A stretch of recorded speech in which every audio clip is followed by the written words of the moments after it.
Okay students, so as I have already discussed about the coefficient of variation in the previous video, as we know that coefficient of variation formula is equal to standard deviation divided by mean into 100, and it is expressed as a percentage. That's why we are multiplying it with 100.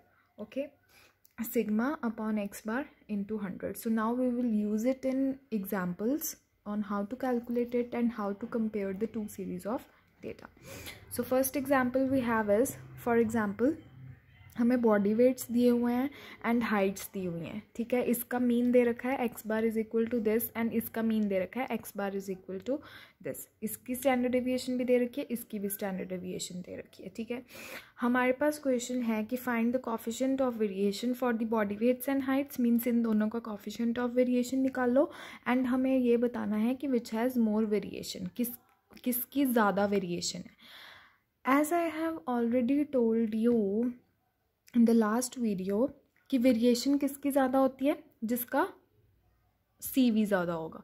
जिसका भी coefficient of variation ज़्यादा होगा उसकी variation ज़्यादा होगी और वो less consistent होगी. तो अब हम देखते हैं, पहले इसको कैलकुलेट करते हैं. सी वी बॉडी वेट के लिए सिग्मा अपॉन एक्स बार मतलब 23.2 जो इसका स्टैंडर्ड डेविएशन है divided by mean 64.4 into 100 is equal to 14.11%. And अगर हम हाइट्स का निकालें, sigma is 3.2 divided by x bar is 67 into 100, so it is 4.78%. Okay, इसका बॉडी वेट का कोएफिशिएंट ऑफ वेरिएशन आ गया, हाइट्स का सी वी आ गया. So can we compare the two series because they both are in percentage. ठीक है, हमारे पास इसके यूनिट्स भले ही केजी में हैं, इसके यही मैंने आपको लास्ट वीडियो में बताया था कि हम कोएफिशिएंट ऑफ वेरिएशन क्यों यूज़ करते हैं कंपेयर करने के लिए डेटा, एंड स्टैंडर्ड डेविएशन क्यों नहीं यूज़ करते. स्टैंडर्ड डेविएशन में क्यों नहीं डेटा कंपेयर हो सकता, क्योंकि इसमें हमारे पास केजी में है स्टैंडर्ड डेविएशन, इसमें हमारे पास इंचज़ में है. क्या हम दो ऐसी चीज़ों को कंपेयर कर सकते हैं जिनके यूनिट्स ही डिफरेंट है? नो. लेकिन जब हम कोएफिशिएंट ऑफ वेरिएशन निकालते हैं, ये केजी कैंसिल हो जाएगा because it is in division. Inches cancel हो जाएंगे, हमारे पास आंसर किस में आ जाएगा, परसेंटेज में. तो परसेंटेज की चीज़ों को हम कंपेयर कर सकते हैं. सो अब यहाँ पे बॉडी वेट्स का सी वी ज़्यादा आ रहा है, कोएफिशिएंट ऑफ वेरिएशन ज़्यादा है as compare to the heights. So we will say that body weights has more variation because it has largest value of C V, that is 14.11%, that is greater than 4.78%. Okay, I hope this example is clear to you. Now we will proceed to the next example which is very important. Okay, so let me recall you something कि अगर हमारे पास coefficient of variation less है तो what does it mean कि वो जो series है वो ज़्यादा कंसिस्टेंट है, स्टेबल है और उसकी लेस वेरिएशन है. अगर हमारे पास कोएफिशिएंट ऑफ वेरिएशन ज़्यादा आ रहा है तो मीन्स उसमें मोर वेरिएशन है but it is less consistent and stable.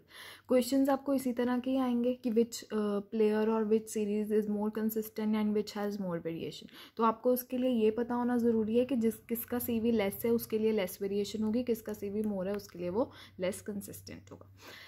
One example that we are gonna do now, it is very important example from the exam point of view as well as from the concept to clear the concept of the coefficient of variation. ध्यान से समझना है इस example को. अब हमारे पास an analysis of monthly wage gives the following results. ठीक है, कोई मंथली वेजेस हैं. वेजेस क्या होती है, सैलरी. मंथली सैलरीज हमारे पास गिवन है. ठीक है, फर्म ए है, एक कंपनी ए है, एक कंपनी बी है. उसमें नंबर ऑफ वर्कर्स गिवन है. Average daily veg, average daily veg का क्या मतलब है, एवरेज क्या होता है, मीन. ठीक है, जो हम निकालते हैं वो हमें ऑलरेडी गिवन है, average daily veg x bar. And variance, जो इन वेजेस के बीच की वेरिएंस है हमें वो दोनों की गिवन है कि इसकी फर्म ए के वेजेस की क्या वेरिएंस है एंड फर्म बी के वेजेस की क्या वेरिएंस है. We have already been given this thing. लेकिन हमें कोएफिशिएंट ऑफ वेरिएशन निकालने के लिए क्या रिक्वायर्ड होता है, standard deviation and mean. We have mean here but we do not have standard deviation. तो हम स्टैंडर्ड डेविएशन कैसे निकालेंगे, वेरिएंस तो गिवन है ना. स्टैंडर्ड डेविएशन क्या होता है, it is the under root of variance. Variance का under root is standard deviation. तो under root 81 is 9, standard deviation firm A की आ गई एंड फर्म बी की निकाल लेंगे। Under root of variance is the standard deviation.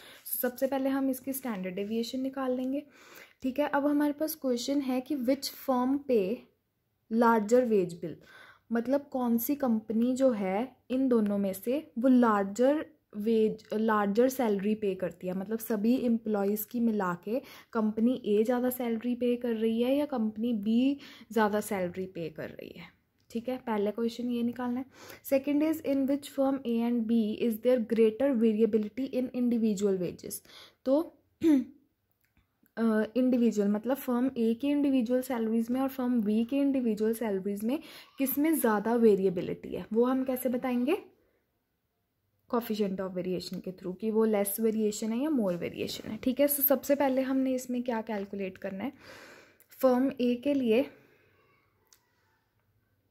अच्छा, सबसे पहले हमने ए निकालना है, ए पार्ट, विच फर्म पे लार्जर, मतलब कौन सी जो फर्म है वो ज़्यादा सैलरीज पे कर रही है अपने एम्प्लॉयज़ को। तो फर्म ए, आपको पता है एवरेज का फॉर्मूला क्या होता है, average is equal to total upon sum upon number of observations, sum of observations upon number of observations. तो average daily wage equal to total wage pay divided by the number of workers, ठीक है। This is the sum divided by number.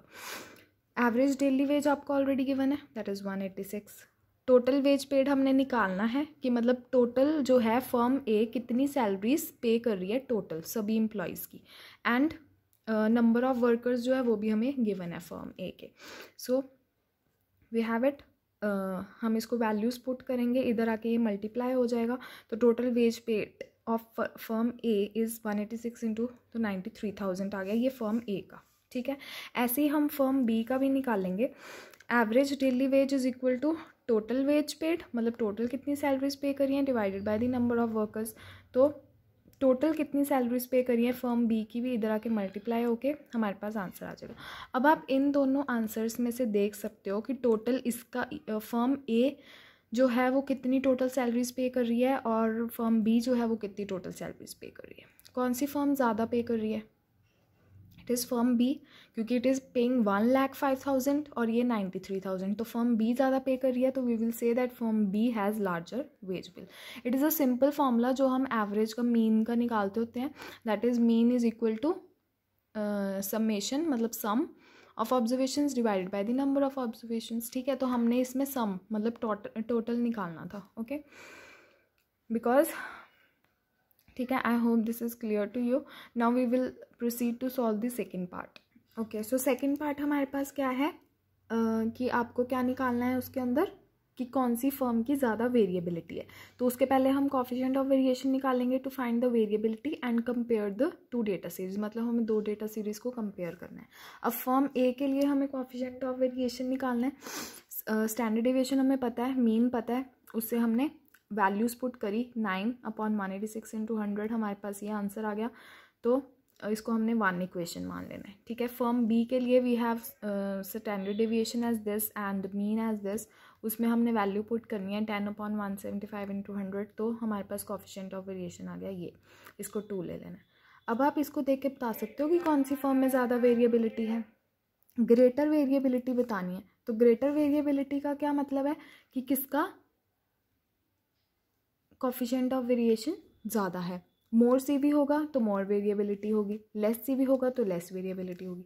तो किसका ज़्यादा है, firm B का coefficient of variation ज़्यादा आ रहा है, जिसका मतलब है कि हमारे पास इसकी ज़्यादा वेरिएबिलिटी है। Firm B has greater variability in individual basis, क्यों, बिकॉज फर्म बी की हमारे पास ज़्यादा वेरिएबिलिटी है, वाई, बिकॉज हमारे पास कोफिशिएंट ऑफ वेरिएशन बी का कितना है 5.71 एंड ए का कितना है ये, इसका कोफिशिएंट ऑफ वेरिएशन ज़्यादा है तो इट हैज़ ग्रेटर वेरिएबिलिटी। अगर हमारे पास क्वेश्चन होता कि which is more consistent, which firm is more consistent, तो हम यहाँ पे देख के बता सकते हैं विच firm is more consistent. More consistent का मतलब क्या है कि जिसका हमारे पास लेस कोफिशिएंट ऑफ, कि which series has less coefficient of variation, तो उसका हमारे पास वो मोर कंसिस्टेंट होगी। Less C V means more consistent, more C V means less consistent.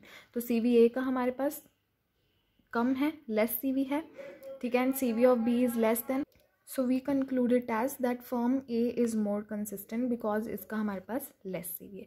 ये जो क्वेश्चन है this is really really very important and this is very important for you to understand it thoroughly.